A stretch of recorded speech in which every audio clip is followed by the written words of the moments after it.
The sound hits him first. That low rumble of a jet engine warming up on the test runway. Marcus Rivera stands in the glass corridor of Skyward Industries, mop in hand, and the noise pulls him back 9 years. Back to when his hands didn't shake. Back to when the sky belonged to him. He's 38 now. The scar runs from his jaw to his collarbone, a souvenir from the crash that ended everything. His gray janitor uniform hangs loose on a frame that used to fill a flight suit. Behind him, his 7-year-old daughter Sophie sits with her coloring books. She's drawing airplanes again. Always airplanes. Blue ones with the little ghost emblem she's seen in the old photos at home. "Daddy, look," she whispers, holding up her drawing. Before Marcus can respond, voices echo down the hallway. A group of engineers rounds the corner. "Hey, why's there a kid in the restricted zone?" Sophie's smile fades. Then the elevator doors open. Rebecca Sterling steps out. 32 years old, sharp black suit, heels that click like hammers on the tile. She's been CEO for 3 months. Who authorized a child in the production corridor? Her voice carries the weight of boardrooms. This is an aerospace facility, not a playground. Marcus steps forward. "Ma'am, I'm sorry. Couldn't find childcare this morning." Rebecca looks him up and down. "Then perhaps you should find employment more compatible with your situation." She turns to security. "Escort the child to the lobby." Sophie's eyes fill with tears. As Sophie walks toward the elevator, one of her drawings slips from her notebook. It's a fighter jet with the word "Ghost" written in crayon. An older engineer, Thomas Bennett, 60 years old. Silver hair glances down at it as he passes. He stops. His eyes widen. He looks from the drawing to Marcus. Marcus stands alone, surrounded by machines that once obeyed his every command. He closes his eyes and remembers what it felt like to have wings. 1 in the morning, Marcus carries Sophie into their apartment. On the wall hangs a framed photograph, glass cracked at the corner. Marcus in dress uniform, a woman beside him in a white engineering shirt, both standing in front of a fighter jet, smiling. 9 years ago, he was Captain Marcus Rivera, call sign Ghost, Raven Squadron, one of the youngest test pilots ever selected. 214 combat missions without a single loss. Elena had been his co-pilot in life. She designed the flight control systems he tested. Brilliant, fearless. They met during a prototype evaluation. She challenged his flying technique. He fell in love with her mind before he learned her last name. They married on a runway at sunset. Sophie was born a year later. Then came 2018. The humanitarian mission. A medical evacuation from a war zone. 23 civilians. And William Sterling, CEO of Skyward Industries, overseeing a relief project his company funded. The missiles came without warning. 8 seconds to react. Marcus could have climbed, used countermeasures, but the G-forces would have killed half the passengers. So he dropped altitude and crash-landed on rocky terrain. The landing gear collapsed. The fuselage split open, fire everywhere. But everyone got out. Everyone except Elena. She was helping an injured man when the second explosion hit. Marcus saw her push William Sterling out of the flames, saw the ceiling collapse. He ran back in. The burning metal beam struck his face and shoulder. Someone dragged him out while he screamed her name. Elena died, saving a billionaire CEO. Marcus survived with a traumatic brain injury that made his hands shake. The military called it unfit for duty. They revoked his flight status, his medical license, his security clearance. Everything gone in 18 months. The insurance money ran out. Elena's family blamed him. Marcus became invisible. On the dresser sits his old flight jacket. On the inside lining, Elena had sewn a message. "Fly for both of us." Some nights, he still dreams he's falling. 2 days later, Marcus stands at the back of the main auditorium. 500 employees. Rebecca Sterling on stage. "We're announcing a 30% reduction in non-essential personnel. Automation will replace manual labor positions." Marcus knows what non-essential means. "This company must prioritize innovation over sentiment," Rebecca continues. "We cannot carry dead weight." 4. Dead weight. Then security whispers something to Rebecca. She walks off stage. 5 minutes later, security finds Marcus. Your daughter was found near the prototype bay again. Sophie stands outside the glass wall, looking at a fighter jet, her small hands pressed against the glass. Rebecca stands beside her. This is the second time. You clearly cannot manage your personal responsibilities. I just wanted to see the planes, Daddy, Sophie cries. Rebecca steps closer. One more incident and you're terminated. As they walk through the lobby, office workers' voices carry. Can you believe he brings his kid to work? Poor kid. Growing up with a janitor for a father. Sophie heard them. Outside, Sophie looks up at him. Daddy, when I grow up, can I build planes? Marcus forces a smile. You can do anything, sweetheart. That night, Marcus pulls out his old flight jacket, traces the embroidered ghost on the shoulder. 19 years of service, 214 missions, a Medal of Honor in a storage unit he can't afford to keep, and now he's one write-up away from losing everything. 3 days pass. Marcus cleans the storage archives on the basement level. Rows of metal shelves hold file boxes dating back 30 years. Then he finds her handwriting. A blueprint dated 2015. In the corner, in blue ink, E. Rivera, lead engineer. Elena's signature. There's a photograph clipped to the back. Elena beside an aircraft mock-up, smiling. On the back, for my ghost. May you always find your way home. Marcus realizes he's crying. The door opens. Thomas Bennett steps inside. He stops when he sees Marcus holding Elena's photograph. I knew her, Thomas says quietly. Elena Rivera, one of the most talented engineers I ever worked with. Marcus swallows hard. She was my wife. Thomas goes very still. He looks at Marcus's scar, then at his exposed forearm where a tattoo peeks out. Show me. Marcus unbuttons his shirt.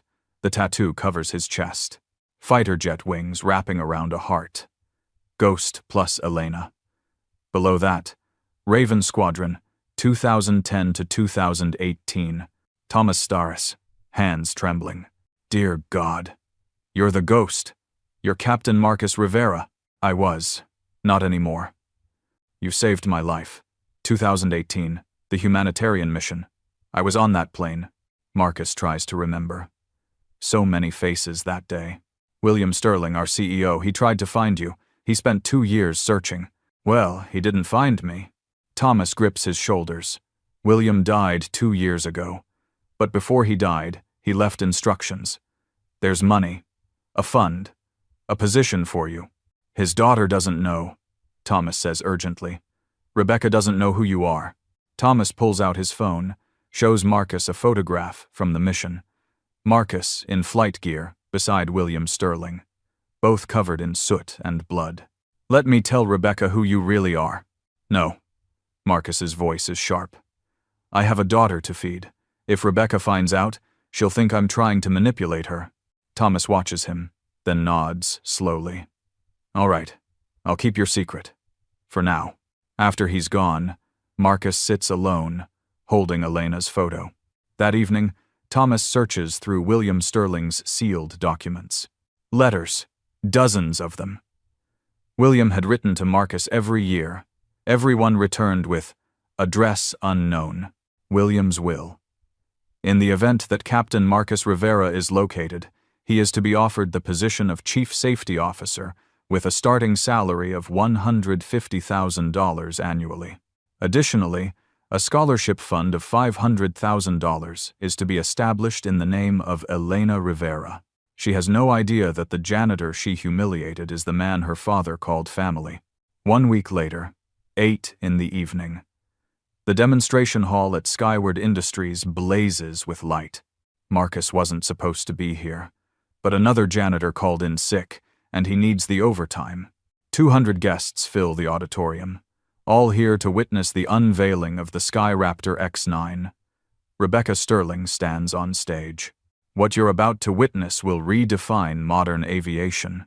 Marcus mops the side corridor. Through the glass wall, he can see the prototype under spotlights. The engine starts remotely. The crowd leans forward. Then Marcus hears it. A vibration in the hydraulic system. Wrong frequency. He stops mopping. Listens. Something is failing. In the control booth, an engineer stares at his monitor. We have a hydraulic pressure anomaly. Shut it down now. They try. Nothing happens. The throttle is locked. The engine screams. Heat builds. We're losing control. Marcus drops the mop and runs. A security guard steps in front of him. Sir, you can't. Marcus pushes past him.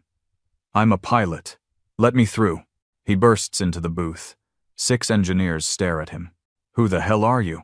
Marcus ignores him, looking at the screens. The bypass valve is jammed. The system thinks it's in flight mode.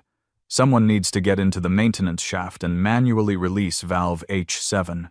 Reroute power from grid 3. You've got 90 seconds before thermal runaway. The lead technician stares. How do you know? Because I helped write the original protocol. Do you want to save this aircraft or watch it explode? The team scrambles. Marcus's fingers fly across the keyboard. Someone has to go in there and pull the manual fuel cutoff lever. It's too hot. 60 degrees Celsius and climbing. Marcus looks through the window. Smoke rises. Maybe 60 seconds before combustion. Open the bay door. You're not authorized. Open the door or everyone dies. The bay door slides open. Heat rolls out. Marcus runs. He wraps his shirt around his face and enters the bay. The heat hits him like a wall. His scar tissue burns. His lungs scream. But he's been in burning aircraft before. He climbs the scaffolding, finds the emergency access panel. His hands shake so badly he can barely turn the bolts. In his head, Elena's voice, "Breathe, Ghost." He gets the panel open, the manual fuel cutoff lever. He grabs it and pulls. Marcus pulls harder. His shoulder wound screams. The lever gives, clicks into place. The engine begins to wind down. Security pulls him out. He falls to his knees, coughing.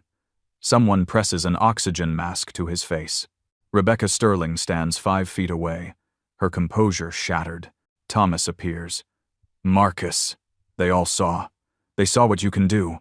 In the control booth, someone's already pulled up Marcus's file. An engineer searches on his phone. Look. Tactical Emergency Protocols.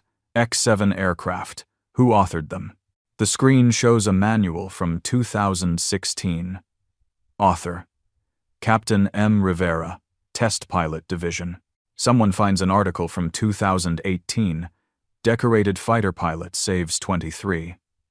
There's a photo. Marcus in flight suit, accepting a medal from William Sterling. That's him. That's the ghost.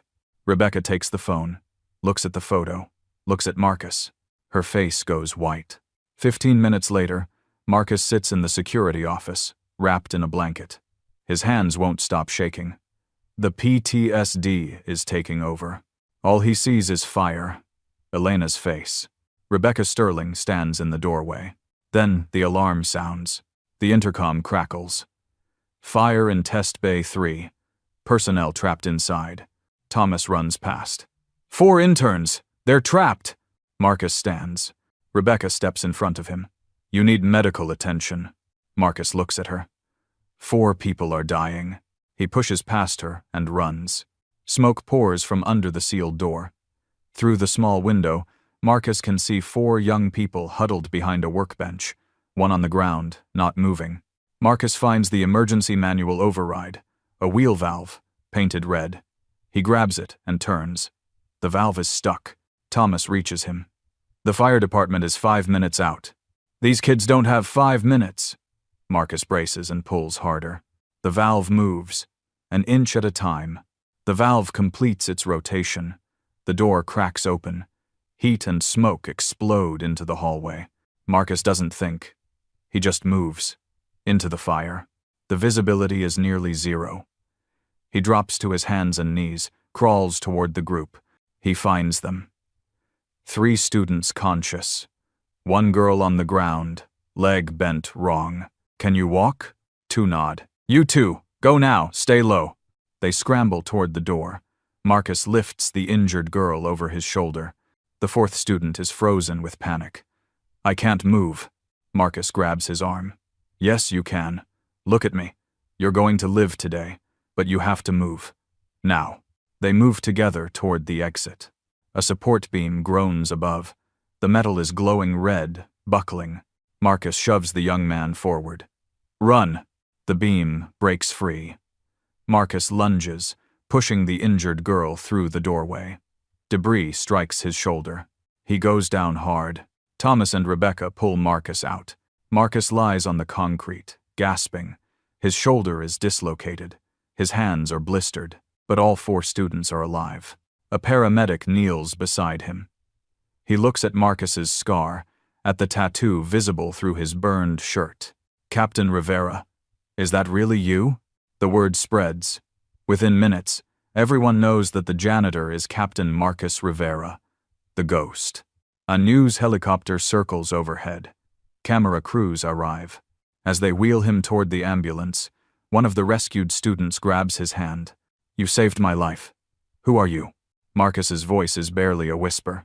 Just someone who cares. You're a hero. Marcus closes his eyes. No, I'm just a father trying to get home to his daughter. Rebecca stands in the parking lot, holding her phone, looking at the article from 2018. The caption reads, William Sterling calls rescued pilot the bravest man I've ever met. Thomas stands beside her. He's the man your father spent 2 years trying to find, and he's been cleaning your toilets. Rebecca's hands begin to shake. The next morning, Marcus wakes in a hospital room. His shoulder is in a sling. Sophie is asleep in the chair beside him, still wearing yesterday's clothes. The door opens. Rebecca Sterling steps inside. No suit. Just jeans and a simple white shirt. No makeup. She looks like she hasn't slept. Don't, Rebecca says as Marcus tries to sit up. You need to rest. She sits down. Her hands are shaking. I owe you an apology, but words aren't adequate for what I've done. She pulls an envelope from her bag. My father wrote you letters. For years, they all came back. He never stopped looking. Marcus takes the envelope. William Sterling's handwriting. You didn't just save his life. You showed him what leadership means. He wanted to help you. He didn't owe me anything. He thought he did, and I ignored his wishes. I was so focused on being strong that I forgot to be human. Her voice breaks. I called you dead weight. I treated you like you were nothing. Marcus looks at Sophie. You didn't know who I was. That's not an excuse. I should have seen you. Really seen you. She takes a breath. When I was 12, my mother died in a plane crash. A skyward plane. Design flaw that my father missed. He was destroyed. Threw himself into work. I grew up alone. I learned that emotions were dangerous. That caring meant losing. So I became cold. Efficient. Marcus finally speaks. I lost my wife, too. Spent years thinking I was worthless. But my daughter taught me something. Strength isn't about never falling. It's about getting up, and helping others get up too. You're Rebecca, and you get to choose what that means. Rebecca pulls out a folder. My father left provisions. A position. A salary of $150,000. A scholarship fund in your wife's name. $500,000. Marcus stares at the papers. I don't want charity. It's not charity. It's what you earned. I can't fly anymore. My hands shake.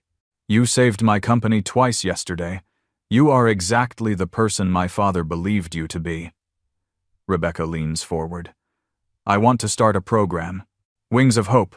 A training academy. For veterans. For people who've lost their way. I want you to help me build it. Why? Because you showed me what I've become. And I don't like it. I don't want to be the person who breaks people. I want to be the person who helps them heal. Sophie stirs, opens her eyes, sees Rebecca, and shrinks back. Rebecca stands. I'll leave you alone, but please think about it. For everyone out there who's invisible. She walks to the door, then turns back. My father's last words to me were, tell the ghost I'm sorry I couldn't find him. Tell him he's still family. Her voice cracks. I found you, and I'm sorry it took me so long to see you. Outside the room, Rebecca leans against the wall, crying for the first time since her father's funeral. 2 weeks later, Marcus stands outside Sophie's elementary school, still wearing the arm sling. Family Heritage Day. He almost didn't come. Afraid of the stairs, the cameras, but Sophie asked. A black car pulls up. Rebecca Sterling steps out. No driver, just her, in jeans and a simple jacket. Marcus tenses. What are you doing here? You said Sophie was speaking today. I wanted to support her. They walk into the school together. Parents stare. Whispers follow them. Rebecca walks to the front of Sophie's classroom. She kneels down so she's eye level with the children. Hi, my name is Rebecca. A few weeks ago I was mean to Sophie and her dad. I said things that were cruel. The children watch, silent. I thought being important meant having a big office. But Sophie's dad taught me something. The most important people are the ones who help others, even when no one's watching. She turns to Sophie. Sophie, I'm sorry I made you cry. I'm sorry I didn't see how special your dad is. Sophie's eyes fill with tears, but she doesn't look away. Marcus is invited to speak. My name is Marcus. I'm Sophie's dad. A small boy raises his hand. Mr. Marcus, is it true you saved people from a fire? Yes, but that doesn't make me special. What makes someone special is how they treat people when nobody's watching. A girl asks, Were you scared? Terrified. My hands still shake sometimes. He holds up his hand, shows them the tremor. But being brave doesn't mean you're not scared. It means you do the right thing, even when you are. Sophie raises her hand. Daddy, when will we have a big house again? Marcus kneels beside her desk. I don't know if we'll have a big house, sweetheart. But we have something better. We have each other, and we have people who care about us. Rebecca steps forward. It's called the Sarah Hayes Memorial Academy, named after Sophie's mom.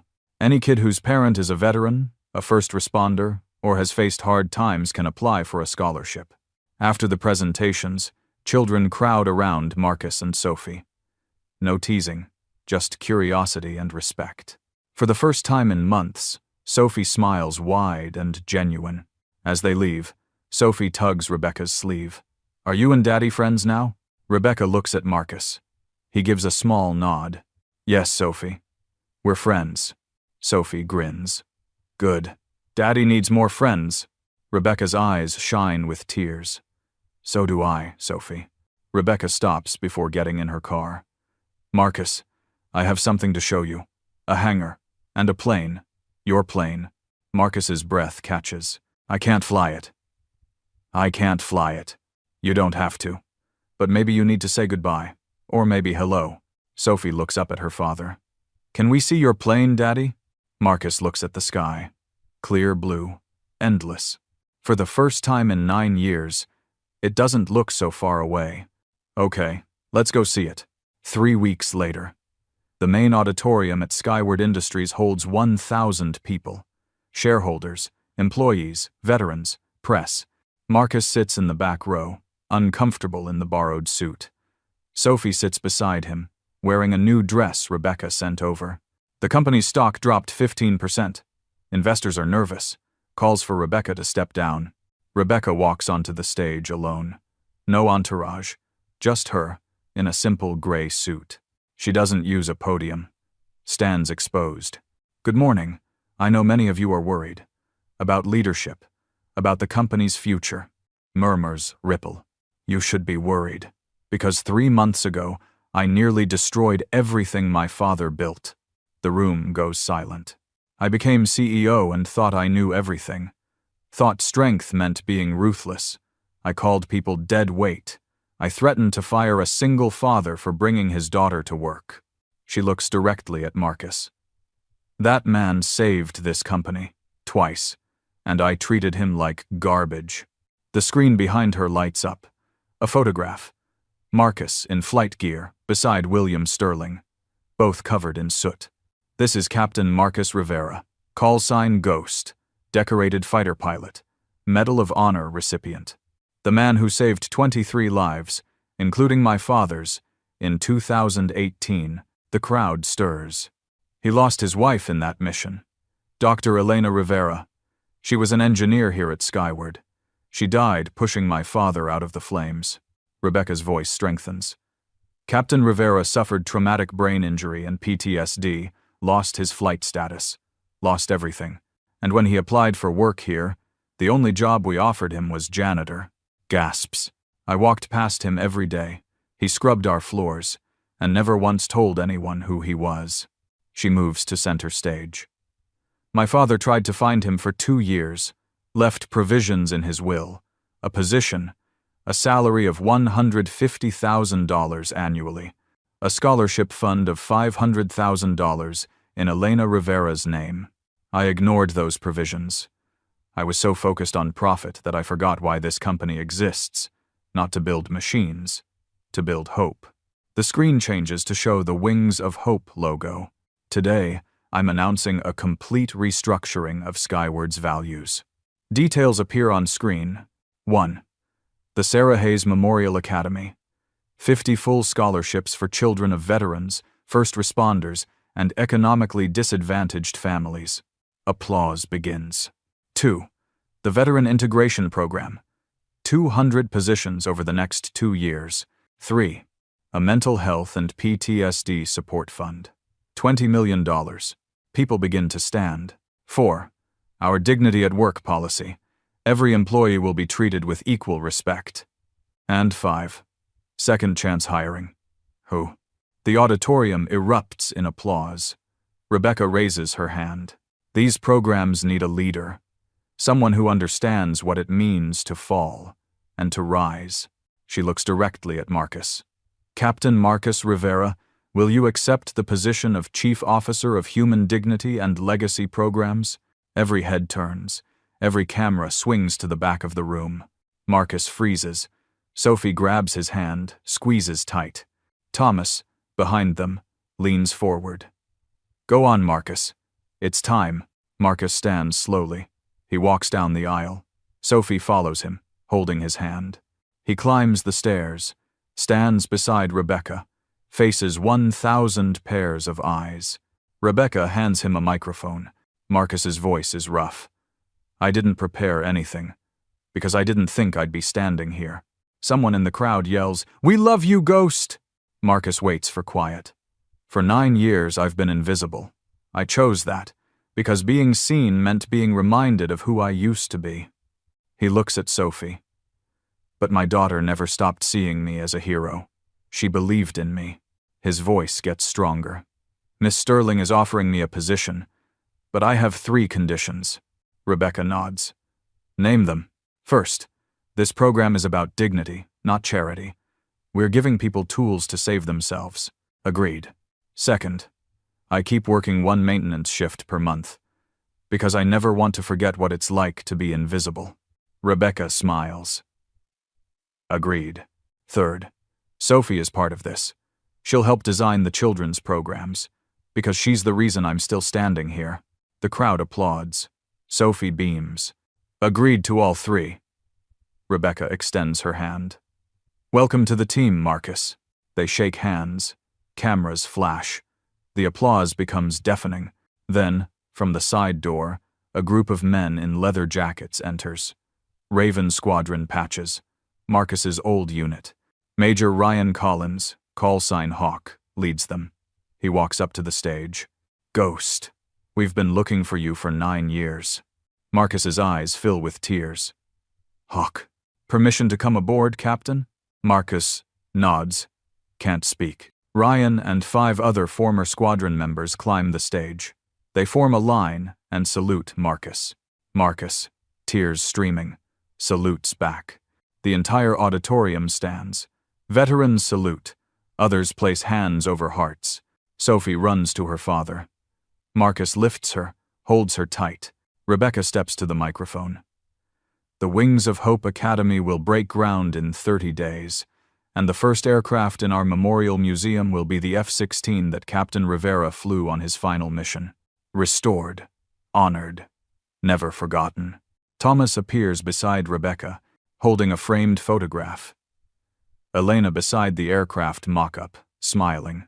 This will hang in the academy entrance, so everyone knows who started it all. Marcus takes the frame with shaking hands, looks at Elena's face. In his head, he hears her voice. Fly for both of us. he whispers. I'm trying, Elena.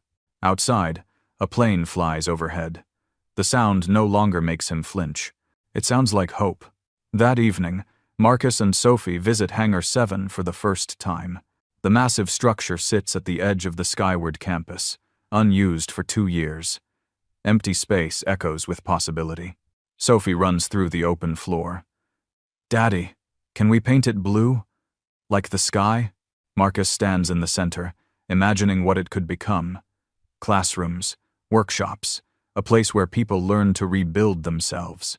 We'll paint it any color you want, sweetheart. His phone buzzes. Rebecca, check your email. The blueprints are ready. That night, Marcus opens his laptop. The architectural plans fill the screen. The academy isn't just a building, it's a promise. In the corner, a handwritten note from Rebecca. For Elena, for everyone who lost their wings. We'll help them fly again. Tomorrow, the real work begins. June, 1 year later. The Wings of Hope Academy stands transformed. Hangar 7 is painted sky blue. Glass walls let sunlight flood the interior. On the roof, a steel sculpture of wings stretches toward the clouds. 500 people gather for the grand opening. Veterans, families, students, press. Marcus stands at the entrance, wearing his old flight jacket. The patches are faded, but he wears them with pride now. Sophie, 8 years old now, stands beside him in her junior ambassador badge. He kept his promise. Every Friday night, he still works a maintenance shift. Rebecca joins him sometimes. The Academy's first-year results hang on banners. 247 people received job placement assistance. 89 completed retraining programs. 34 regained professional licenses. 50 students received full scholarships. Rebecca takes the stage. She's different now. Softer, more present. 1 year ago, I was a CEO who measured success in profit margins. Today, I measure it in lives changed. This academy exists because one man refused to let pain make him bitter, and one little girl refused to stop believing in heroes. She gestures to Marcus. Captain Rivera. Marcus walks up. The crowd applauds. When I lost my wife, I thought I lost my purpose. I was wrong. My purpose wasn't to fly planes. It was to lift people up. Sophie steps forward with a large frame, a collage made from 200 photographs. Every person helped this year. In the center, Elena's picture. This is our family, Sophie says, confident now. Not by blood, but by wings. The crowd stands and applauds. Rebecca leads everyone to the 3rd floor, the Memorial Museum. In the center, under spotlights, sits Marcus's restored F-16, sky blue paint, the ghost emblem gleaming. Beside it, a plaque, flown by Captain Marcus Rivera, call sign Ghost, final mission, 2018, saved 23 lives. This aircraft represents every person who fell and rose again. Marcus approaches the plane slowly, runs his hand along the smooth metal. Sophie takes his other hand. Do you miss flying, Daddy? Every day. But I found something better. What? I found a way to help others fly. That's better than flying alone. Ryan Collins and the Raven Squadron members stand in formation beside the plane. They salute. Marcus salutes back. One graduate, a woman named Janitor, speaks through tears.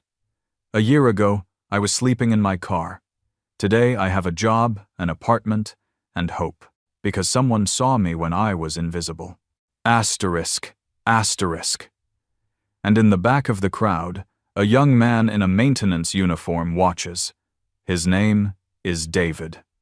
And tomorrow, he'll knock on Marcus's door. Asterisk, asterisk. As the sun sets, Marcus stands with Sophie and Rebecca. Behind them, the F-16 gleams. Do you think Mom's proud? Sophie asks.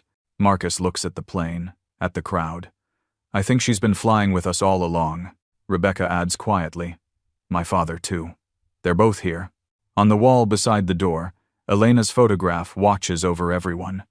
Below it, her words, For my ghost, may you always find your way home. Marcus did. not to the sky, but to something more important: purpose, family, hope, and wings that belong to everyone. 3 years after the fires, an autumn afternoon at the Wings of Hope Academy. Marcus sits in his small office on the 2nd floor. Below, Sophie, now 11 years old, patiently shows a younger boy how to attach wings to a fuselage. A soft knock on the door. A young man stands there, maybe 22, wearing a maintenance uniform. "Sir, can I ask you something? How do you keep going after losing everything?" Marcus recognizes that look. The same one he saw in the mirror for 9 years. "Come in. What's your name?" "David. David Morrison. I used to be a teacher. Got fired after a breakdown. Now I'm cleaning offices. I feel worthless." Marcus leans forward. "Do you remember your favorite student?" David's eyes light up. "Yeah, Michael. He couldn't read until I helped him. Changed his whole life." "Then you're not worthless. You changed a life. That never goes away." Marcus opens a folder. "And if you want, we can help you get back to teaching. That's what we do here." David's eyes fill with tears. "Why would you help me?" "Because someone helped me when I needed it most, and because you deserve a second chance. We all do." After David leaves, Marcus walks downstairs. Sophie is laughing with children, holding up a completed model plane. "Look, Daddy, we finished it. Let's see if it flies." They walk outside. Sophie hands the model to a small boy. He looks nervous. "What if it doesn't work?" Marcus kneels down. "Then we build another one. But you have to try first. Being brave doesn't mean you're not scared. It means you do it anyway." The boy throws the plane. It wobbles, dips, almost crashes, then catches the wind and soars across the field. The children cheer. Sophie hugs Marcus. "See, Daddy? Everyone can fly if someone believes in them." Rebecca walks up, carrying a tablet. She comes to the academy every day now. Left the CEO position. "We just got our funding approval. 3 more locations: Dallas, Seattle, and Boston." Marcus looks at the children playing, at Sophie, teaching, at David through the window, talking with a counselor. "Elena would have loved this," Marcus says quietly. "She started it," Rebecca replies. "We're just finishing what she began." That evening, Marcus and Sophie visit the memorial wall. Elena's photograph looks down at them. Sophie places a drawing beside it. The academy surrounded by children with paper airplanes. Above them, a sky full of stars. "Do you still miss her, Daddy?" "Every single day. But I don't feel as sad anymore, because I see her in you, in everyone we help." "Do you think she forgives you? For not saving her?" The question catches Marcus off guard. He takes a long breath. "I don't know if she needs to forgive me, because I think she made her choice the same way I made mine. She chose to save someone, and she'd do it again. Would you?" Marcus thinks about the fires, about running into danger. "Yes, I would." Sophie nods, satisfied. "That's what makes you a hero, Daddy. Not the flying, the choosing." Marcus's phone vibrates. A text from David. "Thank you for seeing me. I start teacher training next week. You changed my life." Marcus shows it to Sophie. She grins. "Another one saved." "Not saved," Marcus corrects gently. "Lifted up. There's a difference. He doesn't miss flying anymore, because he learned something Elena knew all along. The strongest wings aren't made of metal and fuel. They're made of hope and courage, and the choice to help someone else take flight." That night, Marcus stands on the academy roof with Rebecca and Thomas. The city lights stretch to the horizon. "Do you think we're making a difference?" Rebecca asks. Marcus thinks about David, about the 247 others, about the hundreds more who'll come through these doors. "Yes, one person at a time." A plane flies overhead, red lights blinking. The sound no longer haunts him. It reminds him of possibility. Thomas raises his coffee cup. "To Elena and William, and everyone who sacrificed so others could fly." They toast quietly. Sophie appears on the roof, holding her notebook. "Daddy, I finished the design for the playground. Can we build it next month?" Marcus looks at his daughter, his reason for everything. "Yeah, sweetheart, we can build it. She shows him the drawing. A playground shaped like an airplane. We'll call it Elena's Dream Park, so all the kids know that dreams don't die. They just get passed on. Marcus wraps his arm around her. Your mom would love that. Rebecca speaks softly. You know what your wife wrote in her last email to my father? She said. If anything happens to me, take care of my ghost. He flies brave, but he lands hard. Remind him that broken wings can still shelter others. Marcus closes his eyes. Lets the words wash over him. Broken wings can still shelter others. He spent 9 years thinking he was worthless because he couldn't fly, but Elena knew the truth all along. You don't need to soar to matter. You just need to stand, to reach out, to lift someone else when they fall. That's what wings are really for. The 4 of them stand on the roof as night settles over the city. The academy glows below them, a beacon of hope in the darkness. And somewhere, in the space between stars and earth, between what was and what will be, Marcus Rivera finally understands. He didn't lose his wings in the crash. He found them in the rising.